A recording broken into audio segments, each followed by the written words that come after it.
Fala agora o presidente Lula no Rio Grande do Sul. Depois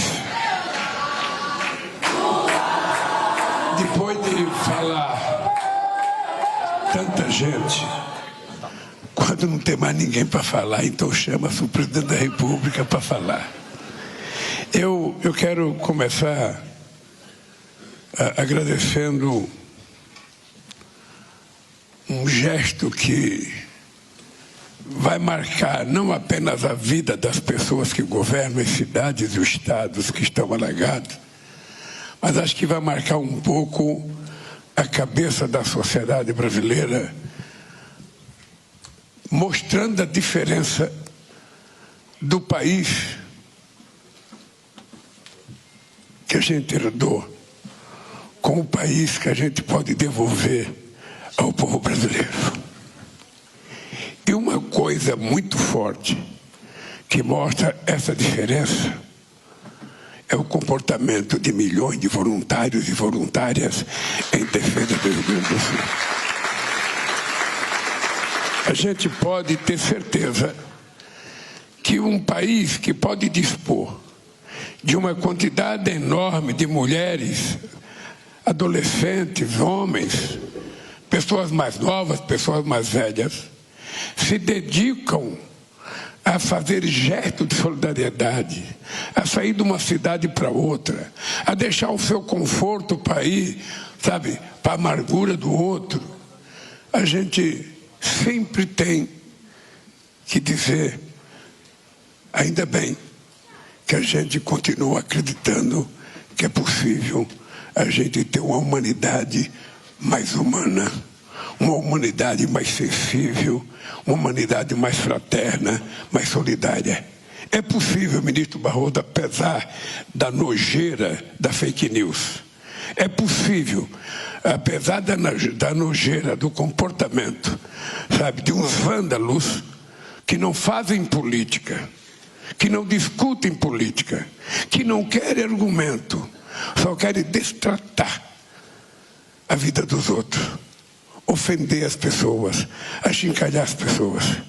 Esse tipo de gente, eu tenho certeza que depois desses milhões de voluntários no Brasil inteiro, esse tipo de gente, mais dia menos dias, vão ser banidos da política brasileira. Não serão mais pessoas levadas em conta. Quero agradecer a minha companheira Janja, que, dentre outras coisas, me fez gostar muito das pessoas que gostam de animais. Eu não tenho uma noite que eu vá dormir, ou que eu levante, que vá tomar café, que a Janja não esteja me mostrando uma coisa de cachorro, uma coisa de gato, uma coisa... Só falta me mostrar coisa de barata, de coisa assim, porque ela fica emocionada, ela chora. Vocês, a quantidade de cenas que a gente viu nessa chuva do Rio Grande do Sul, a quantidade de animais tentando se salvar, a imagem daquele cavalo, a imagem de um gato segurando no chuveiro, a imagem de um cachorrinho pendurado não sei aonde, e agora mesmo visitando aquelas mulheres ali, sabe, no abrigo, uma delas falou, presidente, peça para alguém salvar os meus animais. Eu falei, que animais? Eu tenho 3 cachorros e 20 gatos em cima do telhado, sabe? Então, o companheiro da defesa disse que ia lá, pegou o endereço dela, falou, onde quer, eu vou lá e vou salvar. Isso mostra, eu queria até, cadê o nosso prefeito, que foi no Jornal Nacional, no Fantástico, falar do recolhimento dos animais e fez a prefeitura virar um abrigo de animais. Porque só não gosta de animal quem nunca teve um animal. É verdade. Só não gosta de animal, mas se você tem uma vaca, se você tem um boi, se você tem um touro, um rinoceronte, um elefante, você gosta, você aprende a gostar. E sobretudo quando você tem um gato ou um cachorrinho, a gente gosta. E eu fico na televisão, o prefeito, vendo a cara das crianças quando consegue encontrar sabe, o seu cachorrinho, o seu gato. É uma alegria que possivelmente não seja comprada por dinheiro nenhum, porque a felicidade, a gente precisa ter em conta que ela não tem preço.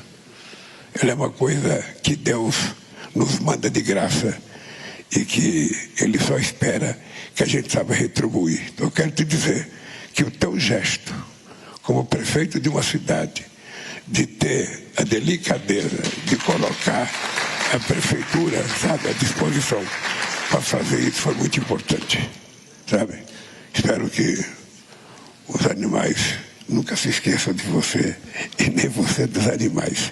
Obrigado, querido. Obrigado. Obrigado. Estamos trabalhando até hoje para recolher. Isso, é importante recolher. Importante recolher. E qualquer negócio, manda uma carta para o Haddad liberar recursos para a gente colocar isso também. Uma cesta básica para os animais que foram encontrados. Se me permitir, presidente, eu quero agradecer todas aquelas pessoas que são que trabalham com os animais, são protetores de animais. Nós temos gente de São Paulo, temos gente de Santa Catarina, temos uma senhora lá de Blumenau, Santa Catarina, que está acampada lá em Eldorado do Sul, cuidando de um abrigo de animais.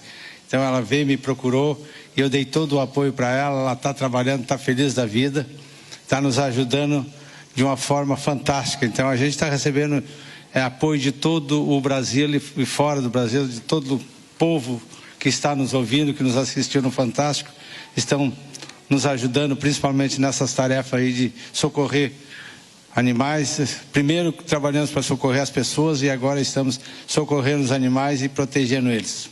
Parabéns. Muito obrigado. Parabéns, prefeito.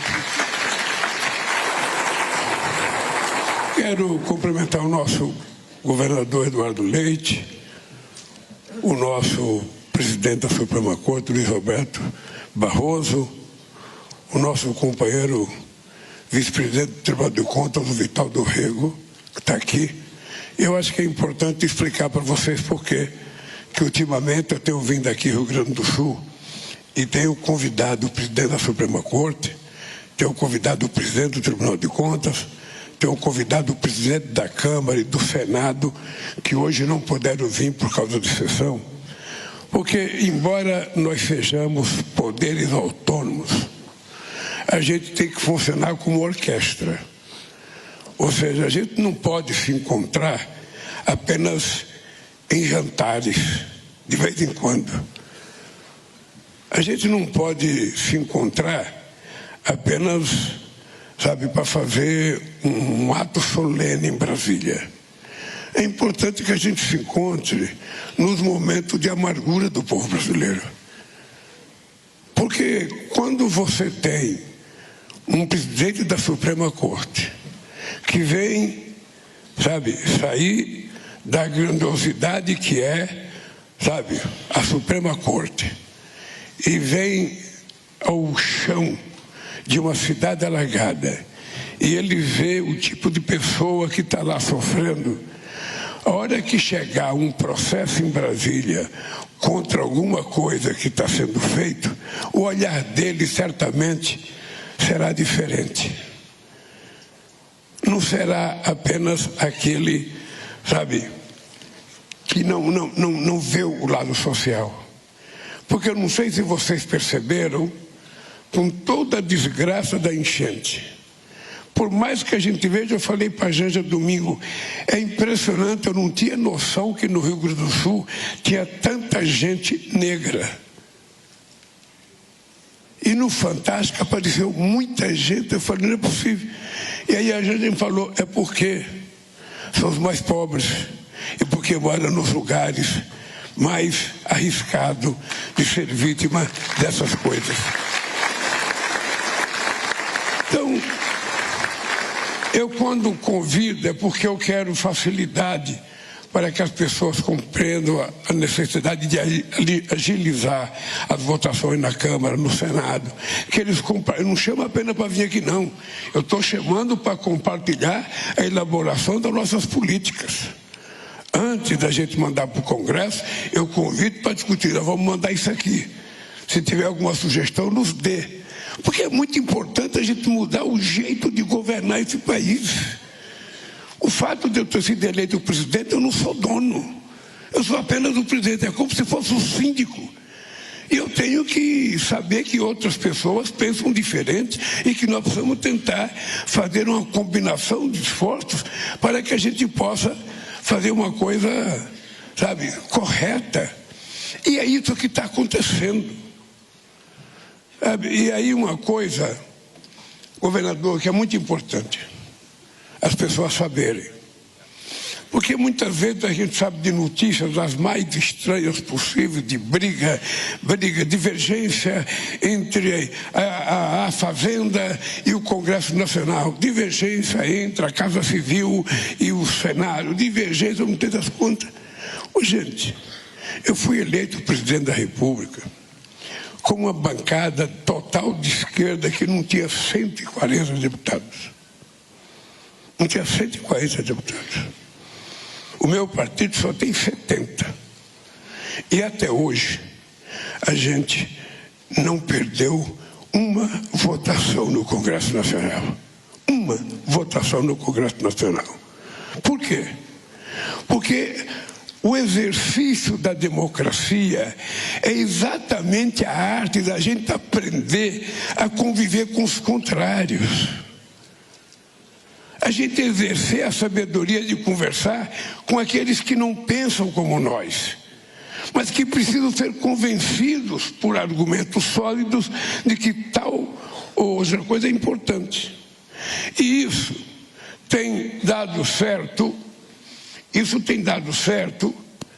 até agora de forma extraordinária.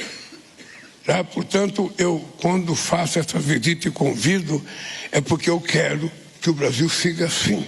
Eu não quero o presidente da Câmara e do Senado estranho ao presidente da República. Eu não quero o presidente da Suprema Corte estranho aos problemas do Poder Executivo. Eu não quero que o Tribunal de Contas seja apenas um algoz para denunciar. Eu quero que ele sinta, veja, para quando tiver que tomar decisão, a gente toma sabendo o que está acontecendo no Brasil. Se a gente aprender isso, certamente será melhor para todos nós. Eu, quando tenho sensibilidade por essas coisas, é porque eu já vivi. Eu já peguei muita enchente na minha vida. Eu já acordei para tirar rato nadando dentro de casa, barata, fezes boiando dentro de casa, para tirar minha mãe de um colchão que já estava encharcado, para perder geladeira, para perder fogão. Eu já passei por muitas enchentes. Só que a enchente que eu ficava era diferente dessa de hoje, porque aqui...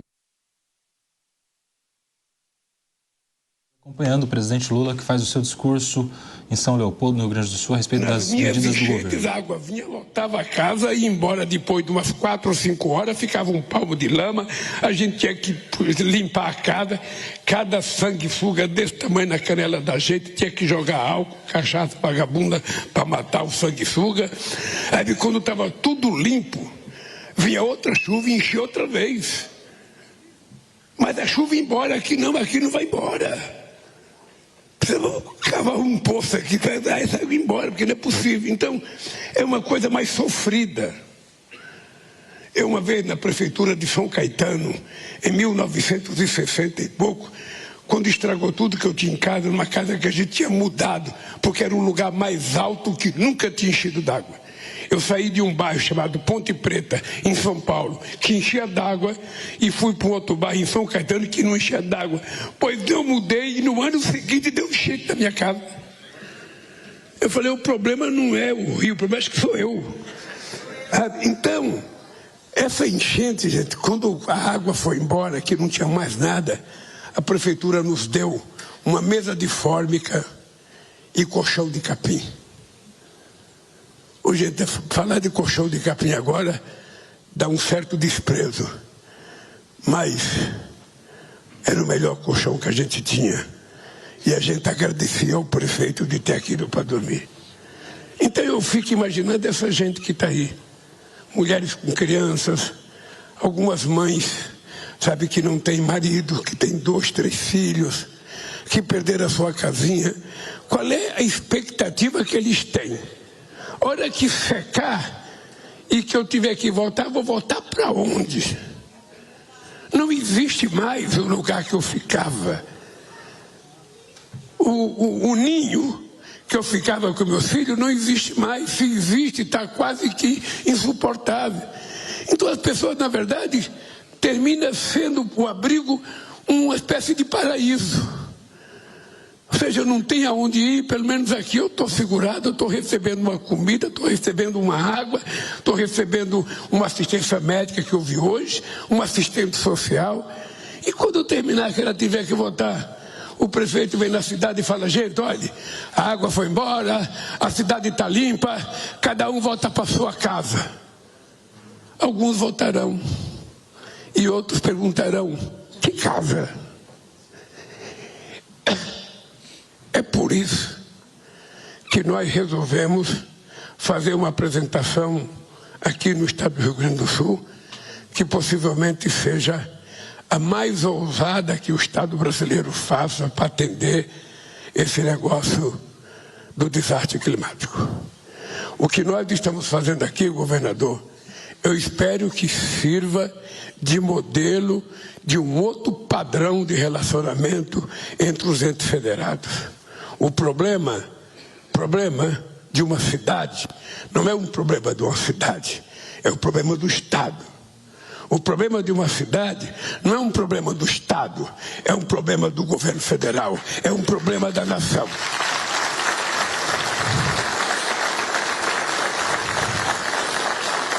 Eu lembro de uma música de uma eleição de 1985, que feito por um cara extraordinário, que foi o cara que fez Disparada junto com o Vandré, que dizia: uma cidade parece pequena se comparada a um país, mas é na sua cidade que se começa a ser feliz. E é por isso que as cidades têm que ser tratadas com carinho e com respeito. O cantor era o Wilton Scioli, o compositor.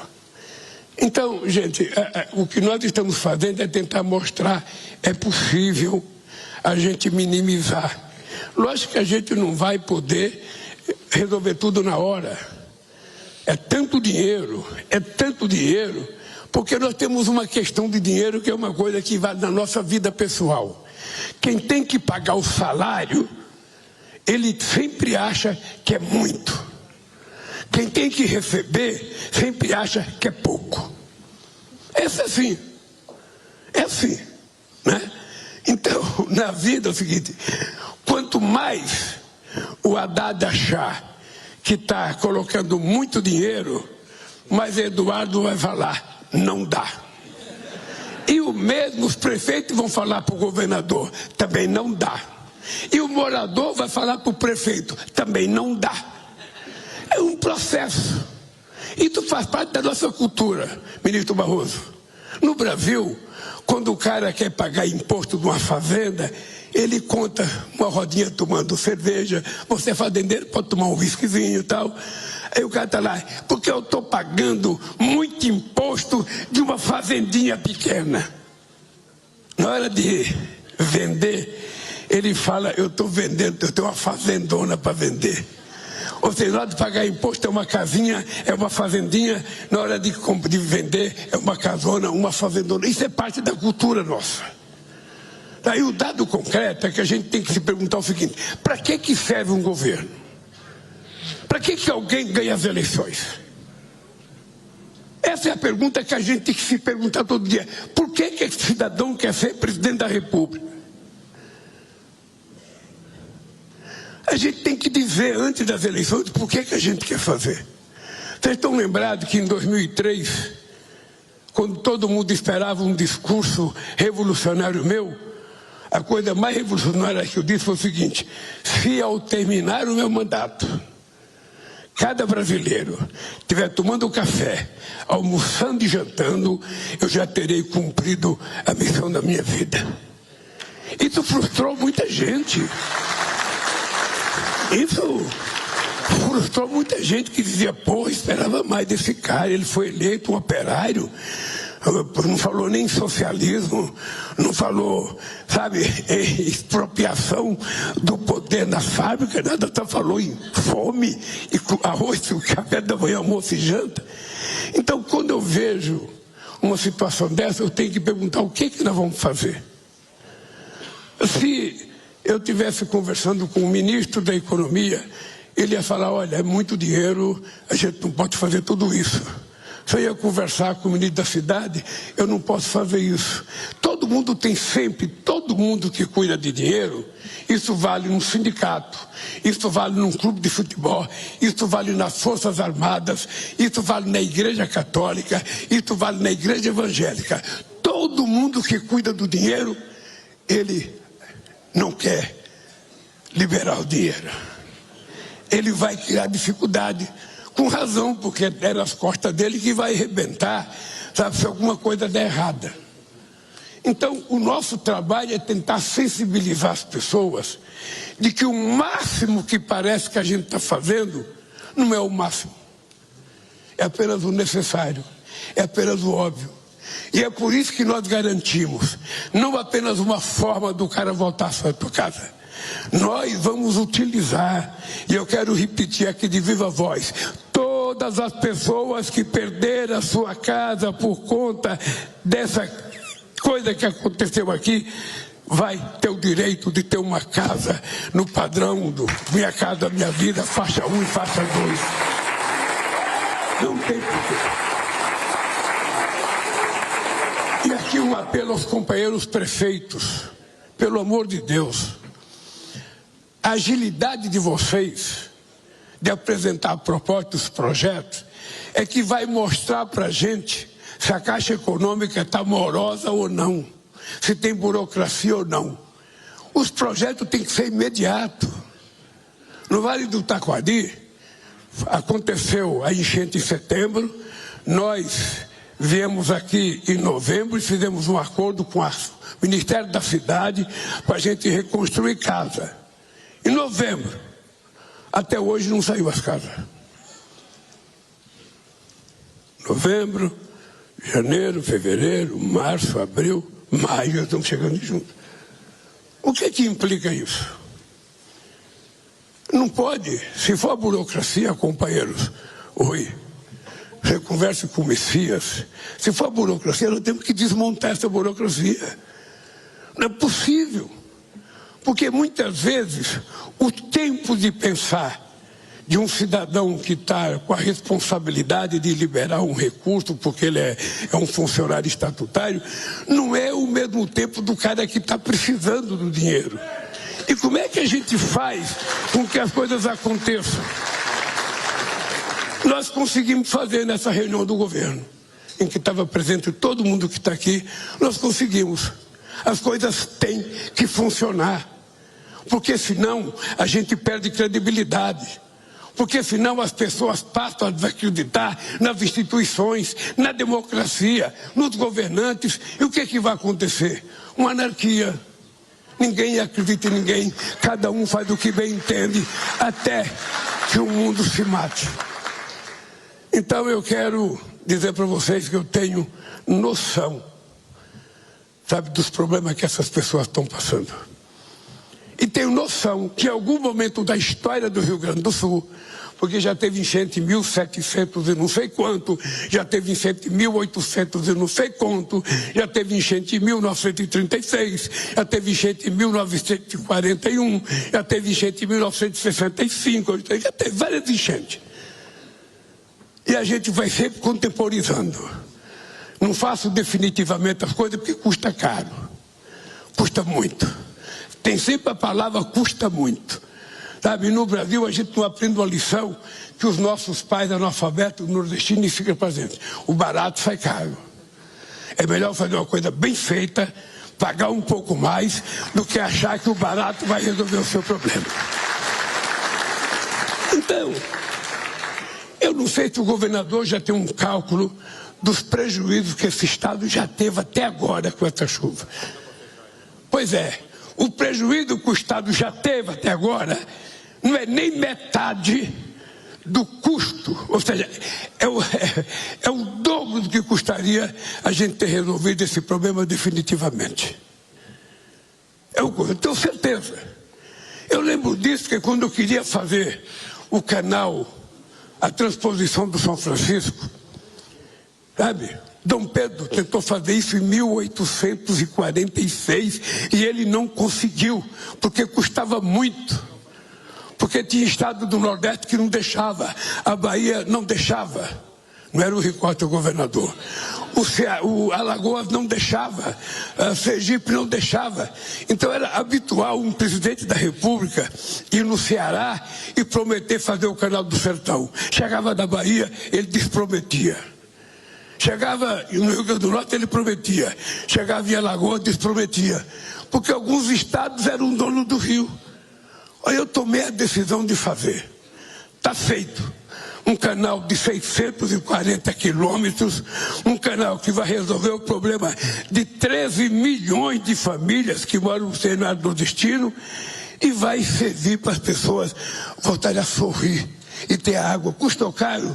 Não custou caro. Caro é a gente não ter feito há 50 anos atrás, 100 anos atrás ou 150 anos atrás. Isso é que custou caro. Quanta gente morreu de fome?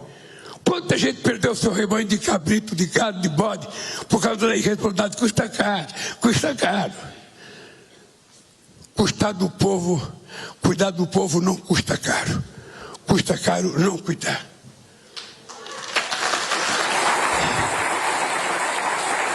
Então, eu queria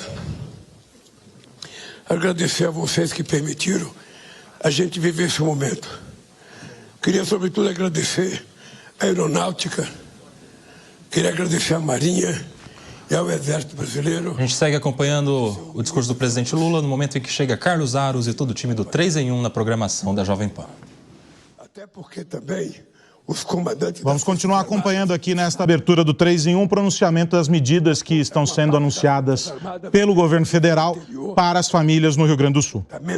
Não exemplar para umas Forças Armadas que tem que tomar conta de um país que tem 8 milhões e meio de quilômetros quadrados, que tem 16.800 quilômetros de fronteira seca, que tem 8 mil quilômetros de fronteira marítima, que tem 5 milhões e 700 quilômetros do mar adentro que tem que tomar conta, que tem um pré-sal, que tem riqueza mineral, que tem a maior floresta tropical do mundo, que tem 12% da água doce do mundo e que tem uma riqueza que a gente não sabe. Então eu quero umas Forças Armadas preparadas, bem preparadas, para que o Brasil tenha certeza de que nós somos uma nação soberana. Isso aqui é nosso e ninguém mete o dedo no Brasil. Então, eu estou tentando ver se construo um jeito diferente da gente ver as soluções para os problemas do Brasil. Nós estamos cansados. Esse país, em 2010, chegou a ser a 6ª economia do mundo. Esse país, a economia crescia 7,5%. Esse país, no começo no varejo, chegou a crescer 13%. Esse país tem acabado com a fome. E eu voltei 15 anos depois. O Brasil tinha voltado para a 12ª economia do mundo. A fome tinha voltado para 33 milhões de pessoas. E esse país era o país mais desprezado no mundo inteiro por causa do comportamento político de um incivilizado que chegou à presidência da República desse país.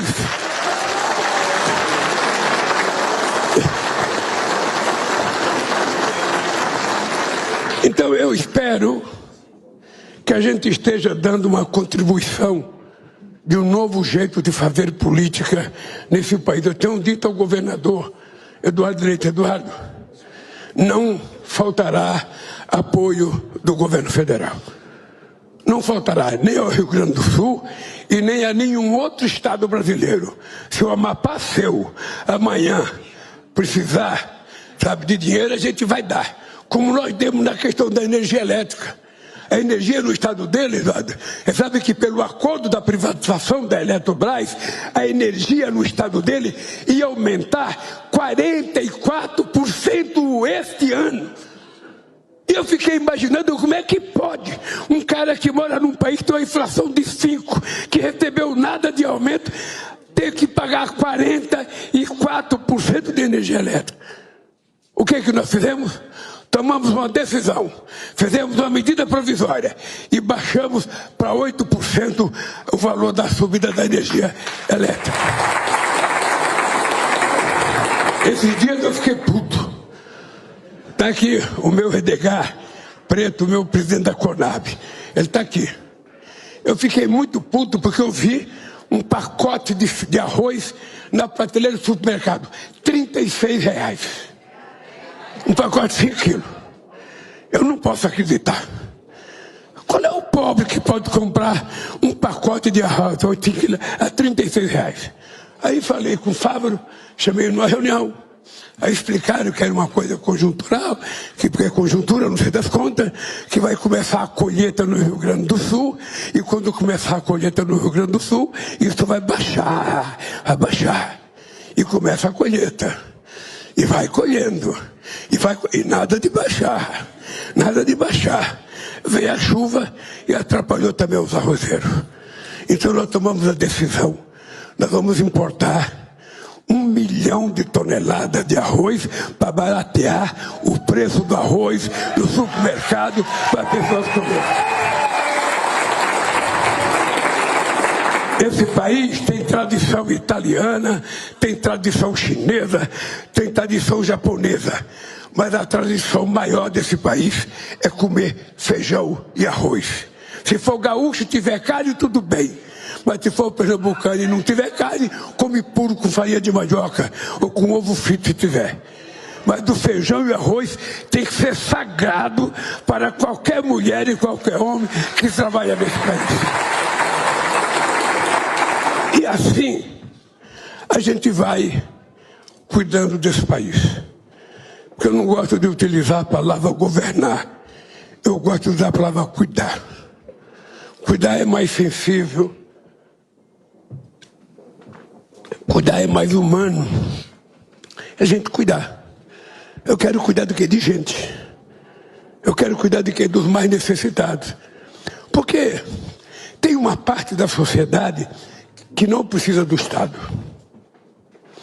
Vamos ser francos, um cara que estudou, que é um cara bem formado, que tem uma boa profissão, que ganha, sei lá, uns 15, 20 mil reais por mês, 25, 30, sei lá. Um cara que ganha isso, ele não precisa do Estado. O Estado só enche o saco dele porque leva 27% de imposto de renda dele. Ele fica puto com o Estado. Tá? Mas o Estado não faz muita coisa por ele. Né? Não faz. Nós agora estamos decidindo que no Minha Casa Minha Vida, porque o Minha Casa Minha Vida sempre foi um programa bem feito para cuidar dos mais pobres, e a gente utilizava o CAD único para que as pessoas tivessem acesso ao Minha Casa Minha Vida. Mas aí eu me dei conta na última reunião ministerial que tem um problema. Ou seja, eu cuido do cara que ganha pouquinho, um outro cara que ganha mais um pouquinho, mas tem um setor de classe média que a gente não atende ele. Um cara que ganha 8 mil, 9 mil, 10 mil, não tem casa para ele. Você é deputado, você ganha mais, Rosseto. Mas se você não fosse deputado, você ganhava menos. Ou seja, tem um pessoal que trabalha, que é trabalhador, que é bancário, que é metalúrgico, que é químico, que é gráfico, sabe, que é um pequeno comerciante, que é um pequeno empresário que vende alguma coisa. Ou seja, se ele ganhar 8 mil, não tem um plano para ele. Ele nem é pobre e nem é rico. Ou seja, ele é uma classe média que tem sido abandonada durante muito tempo. Então nós resolvemos que é preciso trazer essa gente. É por isso que eu tenho orgulho de ter participado de um governo, que o Haddad é ministro da Fazenda, que o Ricota é da Casa Civil, que o Pimenta me abandonou agora e voltou para o Rio Grande do Sul, que a Esther, que a Nívia, que o Hélio, todo mundo aqui é ministro. A gente aprovou, há um mês atrás, o maior programa de crédito da história desse país. Vai ter crédito para catador de material reciclável, vai ter crédito para empregada doméstica, vai ter crédito para o micro e pequeno empreendedor, vai ter crédito para todo mundo, para o grande e para o pequeno.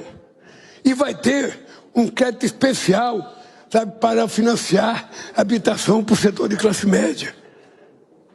Vamos tentar uniformizar esse país. Vamos tentar fazer todo mundo se transformar em irmãos e companheiros. Porque nós ficamos um paradoxo. Você tem um setor de classe média que fica aspirando ser igual o cara mais rico dela. Viajar na mesma férias para o país, ter a mesma escola, não tem. E aí você tem o pobre que a gente dá um pouquinho a mais de salário mínimo, todo ano aumentando, o salário mínimo vai aumentando, o cara fala, pô, eu não cresço, o salário mínimo está crescendo, os pobres vão me alcançar. E aí começa a ficar com raiva dos pobres. Não, gente, não. Nós precisamos fazer o seguinte, ninguém gosta de ser pobre. A única coisa que a gente não escolhe é ser pobre. Você escolheu ser jornalista, você escolheu ser advogado, você escolheu ser juiz, você escolheu ser... O que você é? Bacharel em Direito. Bacharel em Direito, sabe? Todo mundo, mas o pobre não escolhe. Percebeu que ele não tem o direito de escolher? Pô, não deram a ele a chance dele escolher. Ele nasceu para ser pobre. Aí você vai pegar a chamada árvore genealógica dele, não tem árvore, não tem galho, está seca. Morreu. Ele é filho de tataravô pobre, bisavô pobre, avô pobre, pai pobre, ele é pobre, o filho dele vai ser pobre. Porra, será que a gente não consegue resolver o problema um pouco? Ele não quer ficar rico, mas ele quer ter o direito de tomar café, almoçar, jantar, morar, estudar, ter acesso à cultura. É isso que nós precisamos garantir. É isso. Então, companheiros e companheiras, eu queria dizer para vocês que hoje eu volto para casa feliz.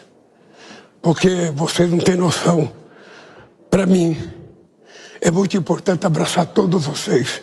Eu até estou beijando muitas pessoas agora, coisa que eu não fazia. Eu estou ficando moderno agora. Eu não, para mim pode ser uma mulher, eu vou beijando logo. Não tem mais problema. Mas por que eu vou voltar para casa feliz? Porque hoje eu tive um encontro que eu precisava ter com as pessoas que estão nos abrigos. Sabe? Com as pessoas que estão ali. E aí eu tenho que pedir uma salva de palmas para o reitor da nossa querida Unicinos, sabe?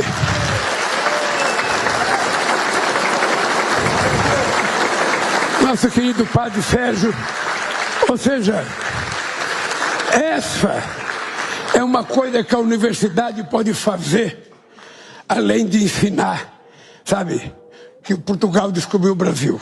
Que ensinar, isso aqui pode ensinar que na universidade a gente não aprende só profissão, a gente aprende a ser humanista, a gente aprende a pensar com o coração e a gente aprende a agir com o coração. Então, meu querido padre Sérgio, você não tem noção da gratidão que você me fez hoje aqui. Pode ter certeza que lá em cima o homem está falando, esse cara é bom. Esse cara é bom. Esse cara tem um lugarzinho garantido lá. Eu não vou te contar porque eu vou ver até 120 anos, eu vou demorar. Eu já falei como lá em cima, eu não estou afim de ir embora, me deixa aqui. Porque ainda preciso disputar umas 10 eleições, dos 20 anos. O Lula de Bengala disputando a eleição. Mas hoje é um dia feliz, Eduardo. Um dia feliz porque nós conseguimos no governo aprovar as coisas que era preciso aprovar. Não é nenhum favor, não. É uma necessidade da gente olhar todos, os 203 milhões de brasileiros como verdadeiros irmãos. Pobre, rico, preto ou branco, baixo ou alto, magro ou gordo, não tem problema. Todos nós vamos aprender a respeitar as pessoas como elas são, gostar delas como elas são e ajudar sempre os mais necessitados. Então hoje, não foi o pessoal que ganhou o dia porque ganhou a casa, porque ganhou, sabe, liberação de dinheiro. Eu, como ser humano, como cristão, como homem que acredito muito em Deus, ganhei o meu dia hoje, vindo ao Rio Grande do Sul, e podendo contribuir e melhorar a vida dessa gente. Portanto, gente, eu vou terminar dizendo para vocês que nós vamos continuar parceiro. Pimentinha foi escolhido para ficar aqui. É uma tarefa, você tem que viajar, se ele está trabalhando ou está andando. Se quando seca a água, ele vai querer ir para a praia do Guaíba, não. Precisa visitar cada prefeitura, conversar com cada prefeito, ver qual é a dificuldade dele, ligar para o Haddad, cobrar do Haddad, cobrar do Repórter, cobrar do Valdez, cobrar da Esther. A Esther é dura, ó. É dura, ela que negocia as greves. Eu não sei como é que a gente está numa faculdade e você não tomou uma vaia aqui, porque não conseguiu resolver o problema da acordo dos professores. Mas ela é uma mulher extraordinária, é fantasticamente competente. Então eu estou muito gratificado, muito sair daqui satisfeito. Aprendemos muito, Rui, aprendemos muito, Haddad, aprendemos muito. De vez em quando a pessoa fala, Lula, você é múcio. Ele não é muito light para ser ministro da Defesa. Eu falei, não, é o ministro que eu quero. Um cara civilizado, um cara que pensa nos nossos generais como cidadãos brasileiros. Ele não vê a farda, ele vê um homem. Ele vê um brasileiro que nasceu aqui e que quer fazer as coisas acontecer junto conosco. Não é simples assim.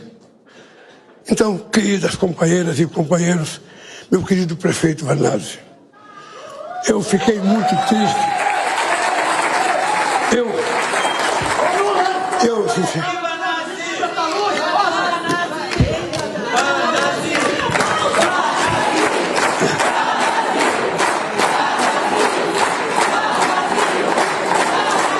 Não, eu vi fotografia da casa do Vanazzi.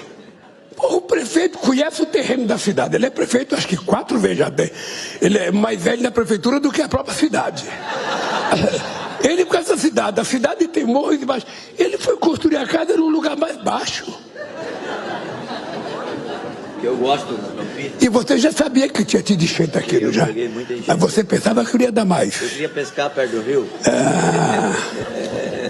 Eu quero te dar os parabéns pela tua perseverança. Porque ter a casa como você está, ter o povo afogado como você está, e está animado, com um sorriso na boca ainda, é uma coisa fantástica. Vale a pena a gente adotar o Vanazzi como exemplo de pessoa digna, de pessoa trabalhadora. Parabéns. E parabéns aos companheiros prefeitos. Parabéns a todos vocês, as prefeitas. E vou terminar, parabéns, assistentes sociais do Brasil, por tudo que vocês fazem por esse país. Parabéns e vamos trabalhar para que as coisas que nós anunciamos aqui aconteçam de verdade. Tá?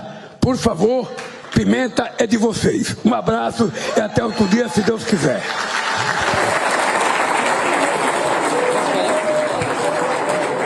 Bom, está aí, portanto, o pronunciamento do presidente Lula. Ouvimos diversas autoridades, o presidente visivelmente muito feliz, pelo menos alguém feliz no dia de hoje, no meio dessa tragédia.